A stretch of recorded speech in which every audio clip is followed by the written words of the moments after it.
আগৰ পৰা ওলাই বিস্ফোৰক তথ্য ফাদিল কৰিছিল বৰ্ণালী বৈশ্যই। বৰ্ণালীয়ে সৃষ্টি ৱেলনেছ চেণ্টাৰৰ বিৰুদ্ধে ষড়যন্ত্ৰৰ অভিযোগ তুলিছিল। কিন্তু ইয়াৰ পাছতে অভিযোগ নস্যাৎ কৰিছে ADRCয়ে আৰু বৰ্ণালীৰ ওপৰত ৰিখেপ চলাবলৈ নাই কোনো উপযুক্ত তথ্য পাতি।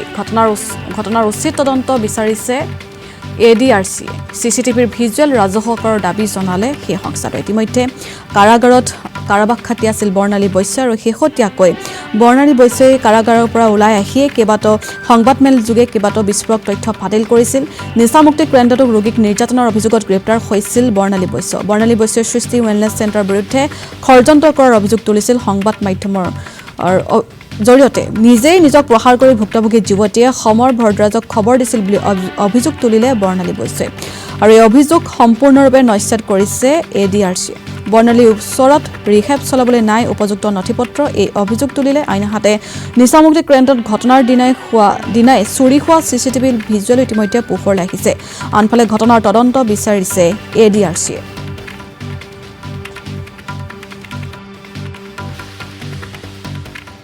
ক'ব লগা আছিল। সেকেন্ড কথা হ'ল আমি যেতিয়া অলৰেডি বাহিৰত ৰখি আছিলোঁ, এট দ্য ছেম টাইম যোনখন আপোনাৰ লেটাৰ অলৰেডি আমি দেখাইছোঁ মিনিষ্ট্ৰী অফ ছ'চিয়েল জাষ্টিছ হ'ব, তেওঁলোকৰ ফালৰ পৰাও এটা টীম গৈছিলে, গৈ পেলাই ইনভেষ্টিগেশ্যন কৰিছে। যিহেতু আমাৰ ডিপাৰ্টমেণ্টটো এইটো মিনিষ্ট্ৰীৰ আণ্ডাৰতে পৰে, চ' তেখেতসকলেও তেওঁলোকৰ ইনভেষ্টিগেশ্যন চলাই আছিলে। আৰু বাহিৰত আমি গেটৰ বাহিৰত থাকোঁতে চ' মিডিয়া পাৰ্চনখিনিও তেওঁলোকে ৰিপৰ্ট কৰিবলৈ ইনচিডেণ্টটো আহিছিলে। মিডিয়া পাৰ্চনৰ কোনো ট্ৰেন্সপাছ কৰা নাই, আমিও কৰা নাই, চব গেটৰ বাহিৰতে আছিলোঁ।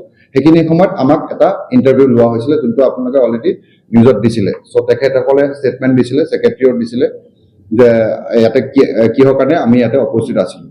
সেইখিনি সময়তে যেতিয়া পেচেণ্টবিলাকে তেওঁলোকৰ বিল্ডিংটোৰ পৰা ওপৰৰ পৰা পেচেণ্টসকলে চিঞৰিছে, বিশেষকৈ ছোৱালীবিলাকে যেতিয়া দেখা পাইছে যে মিডিয়া আহিছে, হেৰি আহিছে, তেওঁলোকে হেল্প হেল্প বুলি চিঞৰিছে, যোনটো আপোনালোকে অলৰেডি ভিডিঅ'ত দিছে। চ' হয়, চ' যোনটো বৰ্ণালী বৈশ্যই কৈছে কি যে আমি ইনষ্টিগেট কৰিছোঁ।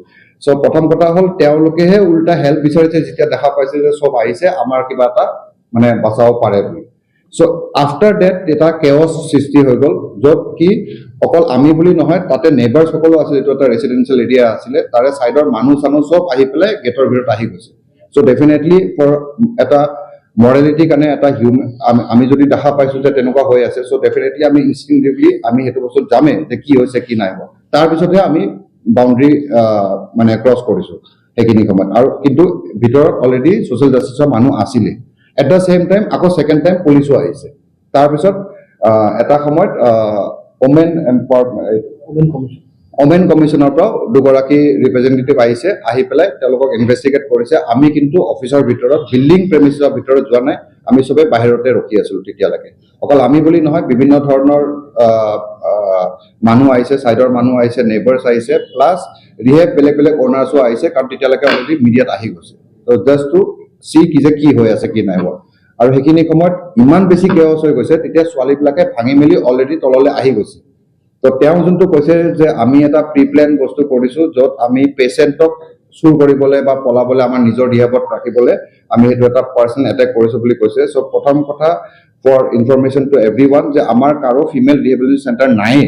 আমাৰো এখন ইণ্ডিভিজুৱেল ৰিহেবিলিটেশ্যন চেণ্টাৰ আছে, যোনটো হ'ল মেড, আৰু তেখেতৰ আছিলে ফিমেল। চ' আমি পেচেণ্ট পলাই পেলাই আমাৰ ৰিহেবত অনাৰ প্ৰশ্নই নাই, প্ৰথম কথা।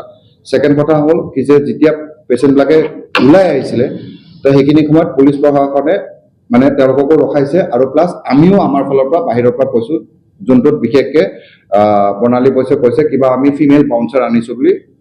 ছোৱালী এজনীৰ নাম লৈছে ঋতুস্মিতা বৰা বুলি। চ' তেখেত